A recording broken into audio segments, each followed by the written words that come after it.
पूजाचा सगळा प्लॅन फिसकटला होता. आज खूप जोरात पाऊस पडत होता. असं वाटत होतं की आभाळ फाटलं आहे की काय.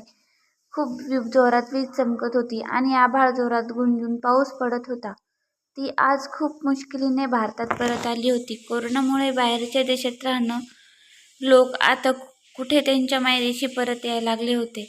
मागच्या 2 वर्षापासून पूजा तिच्या माहेरी येऊ शकली नव्हती.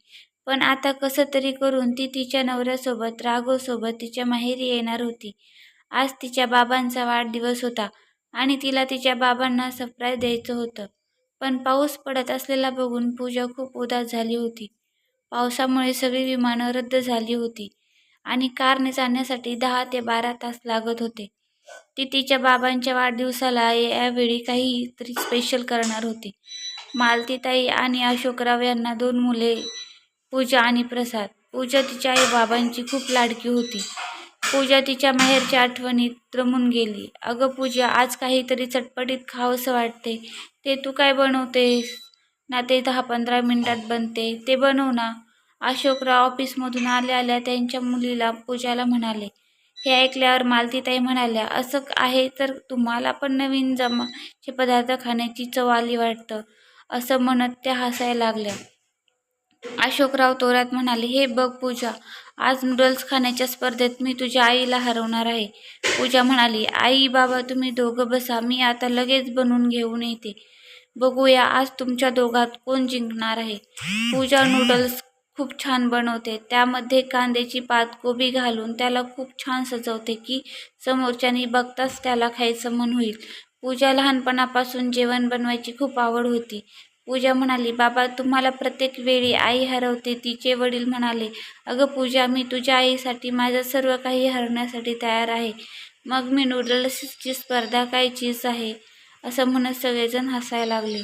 बघता बघता पूजा कॉलेज करत करत स्पर्धा परीक्षेची तयारी करायला लागली आणि तिला तिच्या कष्टाचे फळ मिळाले. ती बँकेच्या एका मोठ्या पदावर भरती झाली. पूजाचं अरेंज मॅरेज होतं. जेव्हा राघव आणि त्याची आई तिला बघायला पहिल्यांदा आले तेव्हा तिला त्याच्या घरातल्यांनी पहिल्याच नजरेत पसंत केलं. काही दिवसातच त्यांचे लग्न खूप धूमधडाक्यात झालं. तिच्या आई वडिलांनी भरल्या मनाने तिची पाठवणी केली. इकडे पूजाच्या सासरी खूप थाटामाटात तिचं स्वागत झालं. लग्नानंतर काही दिवसातच राघवला त्याच्या कामावर हजर व्हायचं होतं. राघवला लगेच विजा मिळाला आणि तो परदेशी असणाऱ्या त्याच्या नोकरीवर हजर झाला. पण पूजाला विजा मिळत नव्हता. एकीकडे नवऱ्याजवळ जाण्याचा आनंद तर दुसरीकडे आईवडिलांना सोडून परदेशात जाण्याचं दुःख होतं. इथं असते तर कधी उभ्या उभ्या जाऊन आई बाबांना भेटून येऊ शकली असती, पण आता परदेशात गेल्यावर हे शक्य होणार नव्हतं. तिला सारखी सारखी यायची काळजी लागून राहिली होती. ती नवऱ्याकडे जाण्याच्या अगोदर पूजा तिच्या आई बाबांना भेटायला तिच्या माहेरी गेली आणि आई बाबांच्या गळ्यात पडून खूप रडली. तिच्या बाबांनी तिची समजूत काढली की तू आरामात जा, आमची काही काळजी करू नको. अजून आम्ही एवढे पण म्हातारे नाही झालो आहोत की आमची काळजी नाही घेऊ शकत. आणि तुझे दादा वहिनी पण आहेत आमची काळजी घ्यायला. तू आमची चिंता करू नकोस. तू तुझी आणि तुझ्या नवऱ्याची काळजी घे. आज पूजाला जायचं आहे. तिने तिच्या नोकरीचा राजीनामा दिला आणि हा निश्चय केला की परदेशात गेल्यावर नवीन नोकरी शोधायची. भरल्या मनाने सगळ्यांना निरोप घेऊन ती तिच्या नवऱ्याकडे निघून गेली. जवळजवळ 2 वर्ष झाली तिला तिच्या आई बाबांना बघून, पण मागच्या 2 महिन्यात तिचं तिच्या आई बाबांशी बोलणं झालं नव्हतं. दादा वहिनीला विचारलं तर ते हे सांगत होते की आई बाबा काही दिवसांसाठी बाहेर फिरायला गेले आहेत. तू काळजी करू नकोस, ते दोघे एकदम ठीक आहेत. हे ऐकून पूजाच्या मनाला शांती मिळत असायची. राघवने तिच्या खांद्यावर हात ठेवत विचारलं, अगं पूजा, कुठल्या विचारात हरवली आहेस? चल, टॅक्सी आली आहे, आपण आई बाबांना सरप्राईज द्यायला टॅक्सीने जाऊ. पूजाने आनंदाने उड्या मारत राघवला मिठी मारली आणि म्हणाली, लवकर चल, अगोदरच खूप उशीर झाला आहे. दोघेजण पटकन टॅक्सीत बसले आणि निघाले आई बाबांना भेटायला तिच्या माहेरी. बाजूला बसलेल्या पूजाची फिरकी घेत राघव म्हणाला, काय मॅडम, आज खूप खुश दिसत आहात. पूजा राघवच्या खांद्यावर डोकं ठेवत म्हणाली, राघव, तुम्ही खूप चांगले आहेत जे माझ्या आई बाबांची इतकी काळजी घेता. एवढ्या लांबचा पल्ला पार करून पूजा तिच्या माहेरी पोचली. आई बाबा, दादा वहिनी, तुम्ही सगळेजण कुठे आहात? बघा कोण आलं आहे. सगळं घर डोक्यावर घेत पूजा म्हणाली, शामू काका, आई बाबा, दादा वहिनी कुठे गेले आहेत? कुठे बाहेर गेले आहेत का? शामू काका म्हणाले, हो ताईसाहेब, मोठे साहेब आणि मालकीनबाई काही दिवसांसाठी बाहेर फिरायला गेले आहेत आणि धाकटे मालक आणि धाकट्या मालकीनबाई मोठ्या साहेबांच्या वाढदिवसाच्या निमित्ताने मंदिरात पूजा करायला गेले आहेत. पूजाने मनात विचार केला की बाबांचा वाढदिवस आईच्या लक्षात नाही की काय, कारण आई बाबांच्या वाढदिवसाच्या दिवशी त्यांच्यासाठी काहीतरी खास करत असते. मग या वेळेला काय झालं? तिने तिच्या आई बाबांना फोन केला, पण दोघांचा फोन काय माहीत का सारखा बंद येत होता. पूजाने विचार केला, चला मी बाबांसाठी मंदिरात जाऊन पूजा करून येते. पूजा आणि राघव दोघेही मंदिरात पोचले, पण घरापासून मंदिरापर्यंत तिचे दादा वहिनी तिला कुठेच दिसले नाहीत. पूजाला थोडंसं विशेष वाटलं, पण तिने जास्त लक्ष नाही दिलं. पूजा करून ती मंदिरातून परत घरी येण्यासाठी निघाली. तेवढ्यात तिला आठवलं की बाबांना त्याच्या वाढदिवसादिवशी तिथल्या वृद्धाश्रमात लोकांना एकदा तरी काहीतरी भेटवस्तू द्यायची इच्छा होती. पूजाने काही भेटवस्तू खरेदी केल्या आणि निघाली वृद्धाश्रमाकडे. पूजा मनातल्या मनात खूप खुश होती, पण जरा नाराज पण होती, कारण बाबांनी जर त्याच्या हातात भेटवस्तू दिल्या असत्या तर त्यांना खूप आनंद झाला असता. राघव आणि पूजा तिच्या बाबांच्या नावाने सगळ्या आश्रमात मिठाई आणि भेटवस्तू वाटत होते. लोकांनी पूजाच्या बाबांना आणि तिला भरभरून आशीर्वाद दिले. पूजा आणि राघव आश्रमातून येण्यासाठी निघाले.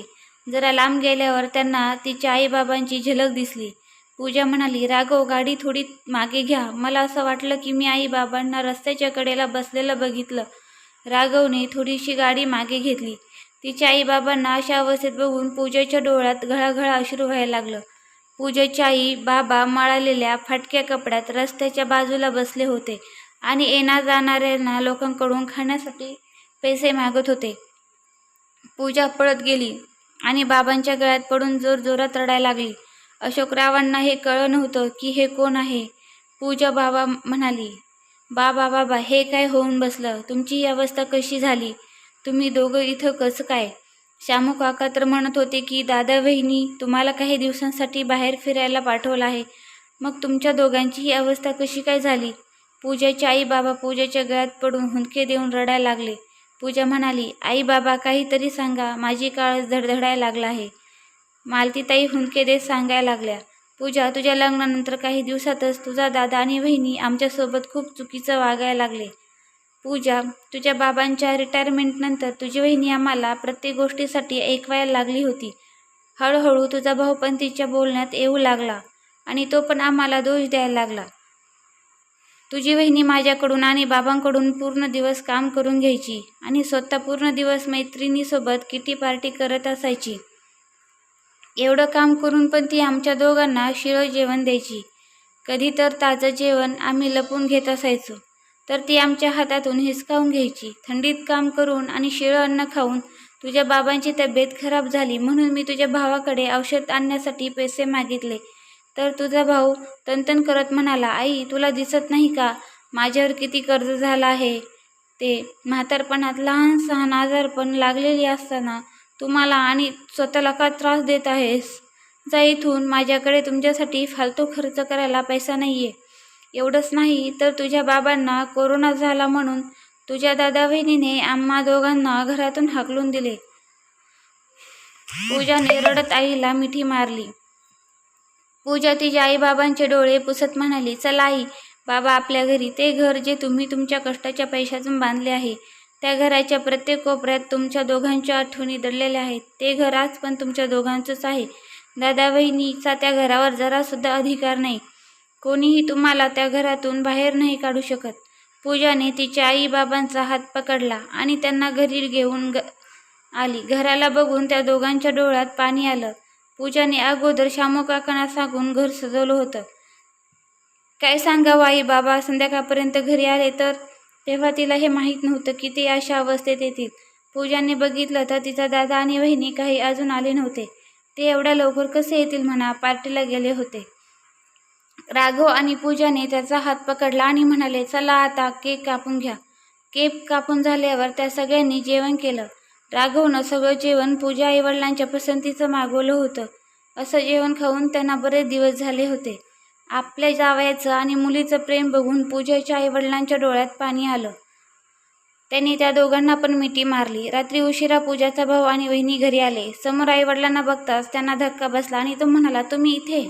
तुम्ही दोघांची हिंमत तरी कशी झाली पुन्हा इथं यायची? कुणी आणलं तुम्हाला इथे? पूजा म्हणाली, मी घेऊन आले आहे त्यांना. आता मला पण बघायचं आहे की माझ्या आईवडिलांना कोण इथून परत बाहेर काढतं ते. पूजाची वहिनी म्हणाली, मी काढणार या दोघांना बाहेर, जसं पहिल्यांदा बाहेर फेकून दिलं होतं. हे ऐकून पूजाची तळपायाची आग मस्तकात गेली. तिने तिच्या वहिनीच्या कानाखाली जोरात वाजवली. एक कानाखाली पडताच तिची वहिनी धाडकन जमिनीवर जाऊन पडली. तिची वहिनी म्हणाली, ताई. पूजा म्हणाली, ओरडायचं नाही, नाहीतर तुम्ही दोघं माझं असं रौद्र रूप बघचाल. तुम्ही दोघांनी या अगोदर बघितलं नाही. तुम्ही दोघं दारूची बाटली चढून कुठल्या मंदिरात आईबाबांसाठी पूजा करायला गेला होता? जरा मला तरी कळू द्या. असं म्हणत पूजाने तिच्या भावाची कॉलर पकडली. तिचा भाऊ प्रसाद म्हणाला, ताई, तुझी हिंमत कशी झाली माझी कॉलर पकडायची? एका खाडकन कानाखाली पडली तर प्रसाद जमिनीवर जाऊन पडला. पूजा म्हणाली, हिम्मत तुम्ही दोघांनी बघितलीच कुठे आहे माझी? राघव, तुम्ही या दोघांचं सामान घरातून उचलून बाहेर रस्त्यावर नेऊन फेकून द्या. मी पण बघणार आहे की आज माझ्या आईबाबांना या घरातून कोण आणि कसं बाहेर काढतं ते. प्रसाद थरथरत्या आवाजात म्हणाला, ताई, तू आमच्यासोबत असं नाही काही करू शकत. हे घर माझं आहे. पूजा म्हणाली, घर? कुठल्या घराबद्दल बोलतोय तू? हे घर अजून पण बाबांच्या नावावर आहे. जे घर बाबांनी त्यांच्या रक्ताचं पाणी करून कष्टाने त्यांच्या मेहनतीच्या पैशाने उभं केलं आहे, तुला बाबांनी आता या संपत्तीतून हाकलून बेदखल केलं आहे. आता या घरावर तुझा जराही अधिकार नाही. आपापले सामान उचला आणि निघून जा या घरातून. पूजाने प्रसादच्या तोंडावर कागद फेकले. कागद बघून प्रसादच्या पायाखालची जमीन सरकली. प्रसाद त्याच्या आईबाबांच्या पायावर पडून माफी मागायला लागला, पण आईबाबांनी त्या दोघांना माफ केलं नाही आणि धक्के मारून पूजा आणि राघवने त्या दोघांना घरातून बाहेर हाकलून दिलं. दोघं दारावर आईबाबांकडे भीक मागत उभे राहिले, पण कुणीही त्यांचं काही ऐकलं नाही. पूजा आणि राघव, मालतीताई आणि अशोकराव म्हणाले, चला आई बाबा, तुम्ही आमच्यासोबत आमच्या घरी राहायला चला. पण अशोकरावांनी त्यांच्यासोबत जाण्यास नकार दिला. ते म्हणाले, पूजा, आता आमचं आयुष्य उरलंच किती आहे? आम्ही इथंच ठीक आहोत आणि तसंही मला या घराला सोडून कुठेही जायचं नाही. पूजा आणि राघवने खूप हट्ट केला त्या दोघांना बरोबर घेऊन जाण्याचा, पण त्यांनी त्यांचं काहीच ऐकलं नाही. पूजा आणि राघव परदेशात राहूनच तिच्या आईबाबांची पूर्ण काळजी घेतात आणि जेव्हा त्यांना सुट्टी मिळेल तेव्हा त्यांना भेटायला येत असतात. आज एका मुलीने तिच्या आईवडिलांच्या आत्मसन्मानासाठी आवाज उचलला आणि त्यांना त्यांच्या हक्काचं घर परत मिळवून दिलं.